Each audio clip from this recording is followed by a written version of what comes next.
Bagyong Leon, lumakas pa at isa ng super typhoon, signal number 4 itataas na nasa Batanes ngayong hapon, asahan ng storm surge sa mga lugar ng extreme northern Luzon. Location of center, 350 km east of Calayan, Cagayan, Labinsiam. 3 degrees north, 124.8 degrees east. 10 mean sustained winds, pag-asa, 185 km per hour near the center. 10 mean gust inus, pag-asa, up to 230 km per hour. Movement, west-northwestward at 10 km per hour. Central pressure, 925 hectopascals. Tropical cyclone wind signal number 3. Batanes. Eastern portion of Babuyan Islands, Babuyan East, Camiguin Island, Calayan Island. Northeastern portion of mainland Cagayan, Santa Ana. Tropical cyclone wind signal number 2.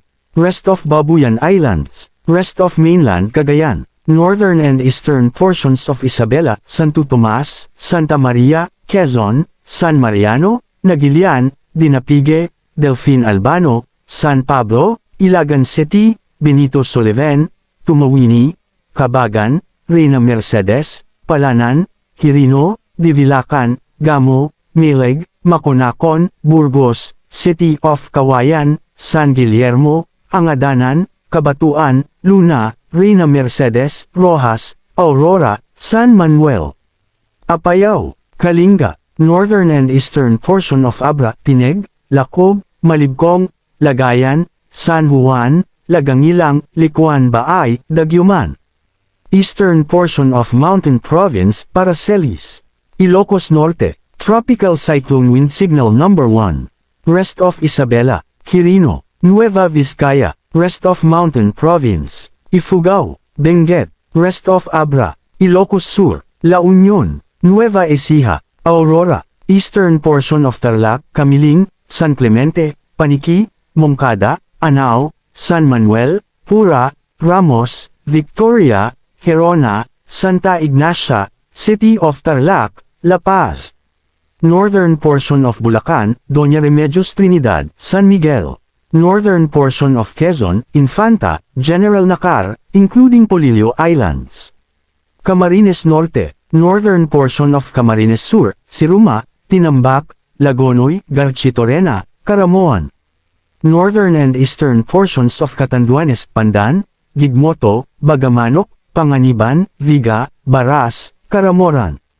Isa sa ilalim na sa tropical cyclone wind signal number 4 ang Batanes ngayong hapon dahil sa inaasahang mapaminsalang hangin sa lugar. Mataas din ang tsansang itaas ang wind signal number 5 sa nasabing probinsya. Ano ang inaasahan? Rainfall forecast. Ngayong araw, October 30. Intense to torrential rains, Batanes, Cagayan including Babuyan Islands. Heavy to intense rains, Ilocos Norte, Apayao, Isabela, Occidental Mindoro. Moderate to heavy rains, Ilocos Sur, Abra, Kalinga, Benguet, La Union, Pangasinan, Calamian Islands, Occidental Mindoro, Antique. Bukas, ika-31 ng Oktubre. Intense to torrential rains, Batanes. Heavy to intense rains, Babuyan Islands. Moderate to heavy rains, mainland Cagayan, Occidental Mindoro, Ilocos Norte, Zambales, Bataan, Cavite, Batangas, Calamian Islands. Biyernes, November 1. Moderate to heavy rains, Batanes. Pagbagso ng hangin. Bukod sa mga lugar na isinailalim sa wind signal number 1 or 2 ay inaasahan din ang pagbagso ng hangin sa mga nabanggit na lugar dahil sa wind flow na patungo sa Bagyong Leon. Ngayong araw, ika-30 ng Oktubre, Bataan, Metro Manila, Calabarzon, Mimaropa, Bicol Region, most of Visayas, and Dinagat Islands. Bukas, ika-31 ng Oktubre, Aurora, Batangas, Quezon, Mimaropa, Bicol Region. Thursday, November 1, Batanes, Cagayan, Isabela, Aurora. STORN surge at gale warning. Moderate to high risk of storm surge katumbas Batanes, Babuyan Islands.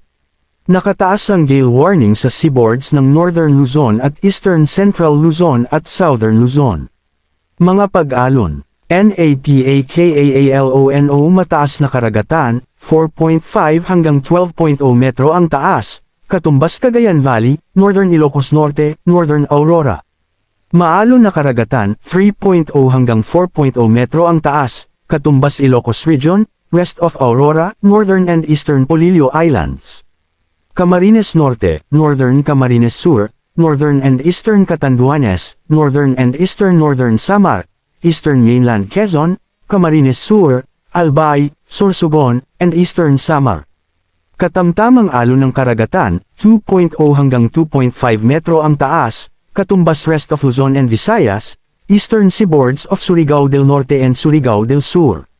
Lakas ni Bagyong Leon at paggalaw nito. Ang Bagyong Leon ay inaasahang gagalaw sa direksyon na northwestward hanggang sa maglandfall ito sa Eastern Taiwan bukas ng hapon.